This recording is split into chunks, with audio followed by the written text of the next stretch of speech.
Hi, everyone. It's Jerry Dulac from the Post-Gazette. I'm alongside Ray Fittipaldo. It's day one of training camp at St. Vincent College in Latrobe. And Ray, it's always a day of excitement. Of course, no fans today. Today's the day the players report.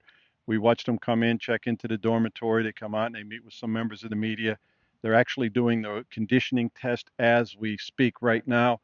But practice is open to the public beginning tomorrow. And this year they're going to practice during the week at 10:30 a.m., which is departure. No more afternoon practices. They're doing that because they want to see how the players respond physically to having the morning practice. Doesn't have a lot to do with the heat, just has to do with where they are in the morning as opposed to the afternoon. It's a test to see how the players respond. Yeah, and it's a new strength and conditioning staff, as everyone knows. So they are doing a little things a little bit differently. I'm looking forward to see how many fans are going to show up at 10:30 in the morning. Those weekend practices will be as normal. They'll still be at 3 o'clock in the afternoon. But these morning practices, um, we'll see if they're as populated as they have been in the past. Yeah, I agree. If I had to guess, I would say they'll probably be thinner, although you never know. Maybe the people will take advantage of the cooler temperatures in the morning. Tomorrow it's supposed to be in the low 70s Yep. for the morning practice. But I think if that's the case, then I think the weekend practices might be even more populated. Again, that will be the normal time, and people are off on a weekend, and so I got a feeling those weekend practices be a little more. We'll see like the crowds like we've always seen in the old days. Yeah, they can cram what 10 or 15,000 fans into this little bowl up here where St. Vincent plays their football game. So yeah, that weekend attraction will still be there, but very much looking forward to seeing a lot of the position battles, Jerry. Starting tomorrow, offensive line, secondary. Quarterback a little bit, not so much a competition, but people want to see Justin Fields and Russell Wilson. So a lot of storylines to follow here. Yeah, there's never more excitement over a training camp than when you have a new quarterback. We saw that 2 years ago. Mitch Trubisky came in. Of course, Kenny Pickett was the number one pick, and now you have Russell Wilson, the big free agent signing, probably the biggest free agent signing in terms of a resume and his playing history in team history. Right. And then they go make the trade for Justin Fields after they unloaded Kenny Pickett. So a lot of people they've read about Russell Wilson. They've seen video of Russell Wilson. They've seen him on TV. He's made himself very well known. You've seen him in different places in the Pittsburgh area. This is a chance for them to see him on a practice field. Yeah, and this is Russell Wilson's job, Jerry. He would have to perform really poorly, I think, in the preseason games for anything else to happen. What I'm interested to see is, yeah, how does Russell Wilson command the huddle? New environments. You mentioned in your story today his third team in 4 years. Is this his last chance to maybe get it right to get that final Super Bowl that he's looking for? And then on the other hand, Justin Fields is the young guy. He's looking for an opportunity. How do they incorporate Justin Fields into this offense? Do they eventually incorporate some packages for him?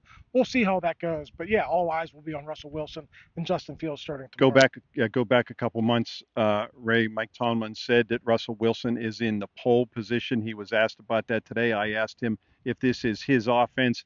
He didn't want to go so far as to say that, but what he said, he wants to lead by example. That's what he has done, and that's what he has always done his whole career at the high level. He emphasized the high level, and there's a difference between doing it in college and doing Yeah, it at the high level. And he's done that. 9-time Pro Bowl quarterback and a Super Bowl winner. So we know what his resume is. yeah, And to your point, they did not bring him in to sit and watch. yeah. They can sit there if they want to call it a competition. They can. They brought in Russell Wilson to be their starter, to improve on what 10-7, Yeah. and to maybe finally win a playoff game. And look at the way this team is built, Jerry. Russell Wilson is really what they need as opposed to Justin Fields. Still a very good defense. It's aging, yes, but it's still, I think, going to be a top 10 scoring defense. They're going to keep the points down. You look at Russell Wilson's touchdown to interception ratio last year, even though Sean Payton didn't want him as his quarterback, it was very good.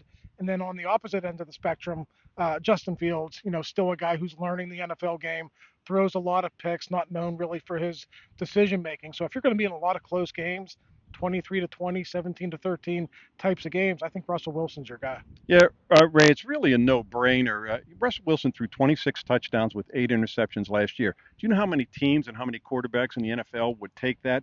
Conversely, Justin Fields has won 10 games, only 10 games in 3 years. That's hard to do. You look at a guy like C.J. Stroud who comes in and takes the Texans from a two-win team to the playoffs. So if you have any type of magical ability or you're going to be a guy who comes into the league and knows what he's doing.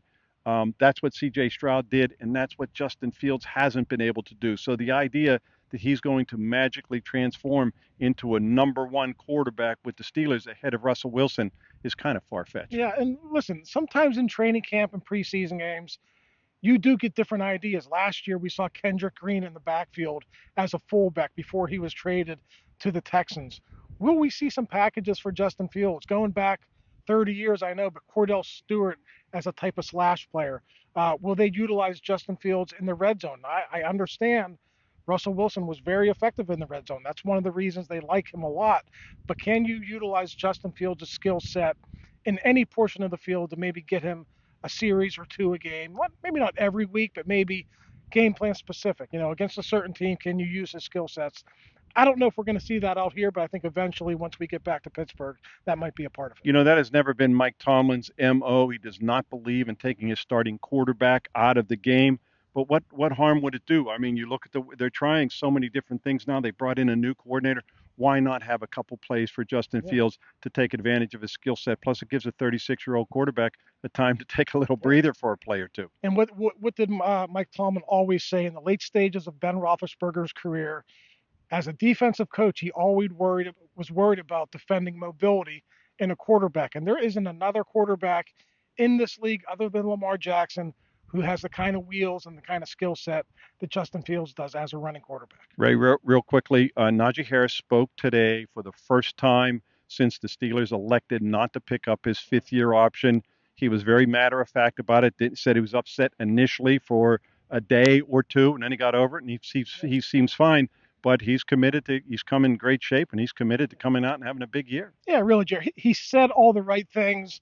News-wise, there wasn't much there. I know that Omar Khan went on the record earlier this spring and said, hey, maybe we could do a long-term deal. Najee said today there have been no discussions, so it looks like he's going to become a free agent after the season. And it's a contract year. I would expect the best out of Najee Harris. He's not going to pout. He's going to want to put his best efforts out there so he can get that big contract, if not here, then someplace else. Yeah, as of right now, the Steelers have no plans to give Najee Harris a contract extension. They're going to wait till after the season, see how he performs in Arthur Smith's offense before they even decide if they want to do that. That's day one of training camp here at St. Vincent College. Ray Fittipaldo and I will be back with you again tomorrow with more of the latest Steeler news right here from St. Vincent College. You're watching Post-Gazette.com.